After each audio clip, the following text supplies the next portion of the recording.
Welcome back. In this section, we'll configure the database. We'll connect to it with a database editor so that we can import the tables provided as part of the BumiBot framework.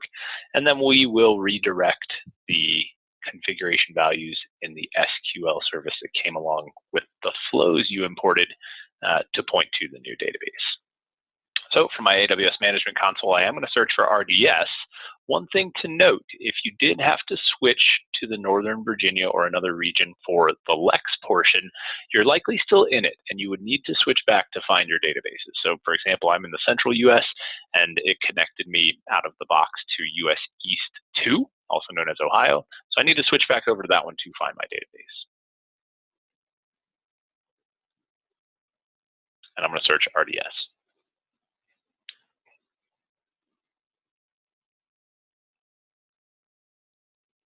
You'll notice that I have one of 40 available database instances, and it is my BumiBot. The first thing I want to do is actually set up this inbound security group. Currently, it's restricted to a certain IP address and format of call. For the purposes of this demo, I'm just going to open it up, but you can use whatever format you would like. Once I've clicked into that security group, I'm going to tick this inbound tab.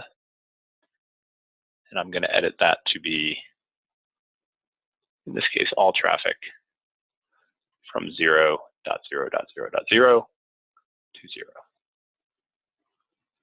And save. Super. So I'm good there. And I can close this. The next thing I'm going to do is connect to this database with the database editor so that I can import those tables. So I'm using DataGrip. There are many database editors out there. DataGrip does have a free trial, and another good free one is Heidi SQL.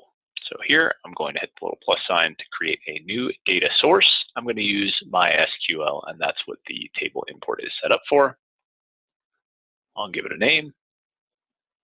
The host can be found here as the endpoint.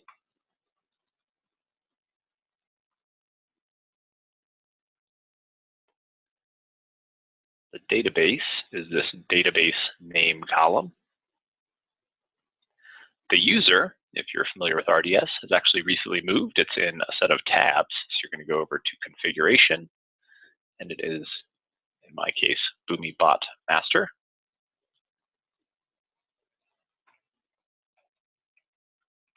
I'm going to input my password. I'm going to test the connection, and you'll see at the bottom here that it is doing some work. If you're using DataGrip, I have found that often the MySQL driver is not included out of the box, and if you navigate away from this page, it can be kind of tough to figure that out. So I would say test the connection when you're on this page, or just make sure it connects with whatever database editor you're using, and in my case, it did work.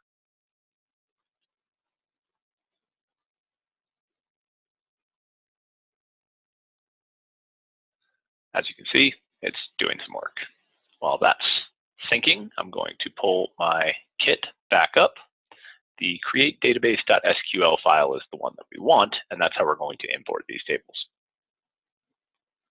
So we'll see here that BumiBot has been created. It does have a default BumiBot schema, but this will create a new schema called FlowBot.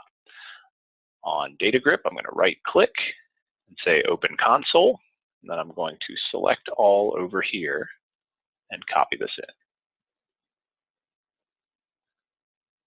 One thing I've found with some database editors is this little green play button to run that doesn't really work that well until you click into a statement. So for example, right there, I've just clicked in and it highlights this. Now I can hit this play button.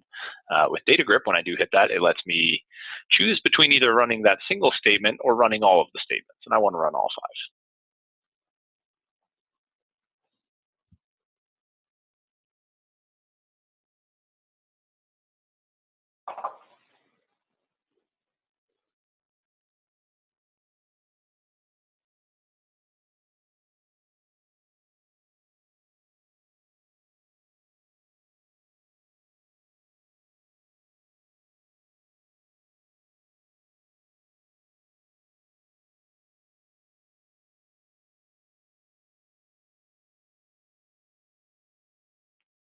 So these are the tables that we have imported.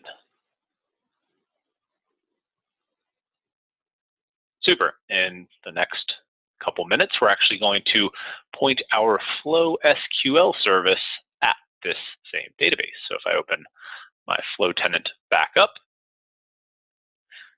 I go into Services and choose SQL Service. Many of these configuration values can stay the same. This false no SSL can stay the same. Of course, you'll need to enter a password. That is the password for the database. Server public certificate can be empty. Database type, if you're using MySQL, is already in there. The database schema and name, in this case, are actually both going to be Flowbot, so those are the default values there. But if you renamed your database, you would need to modify those. The port is the default 3306. The host and username are the two key pieces that I still have left to add. In DataGrip, I can find those by right-clicking and hitting properties on the database, or you can pull them from AWS as we did when we were setting this up. First, the host. The default. I'm going to delete the default. And then the username.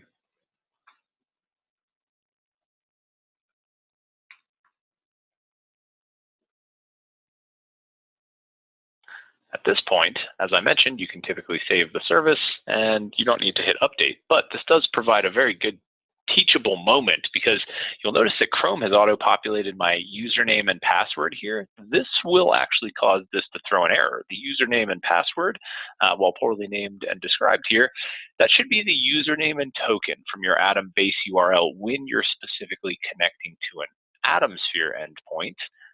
If we're using a direct service like this, these actually need to be empty or they will throw an error. So I'm actually going to delete these and then I will hit update service just to make sure it goes through as expected.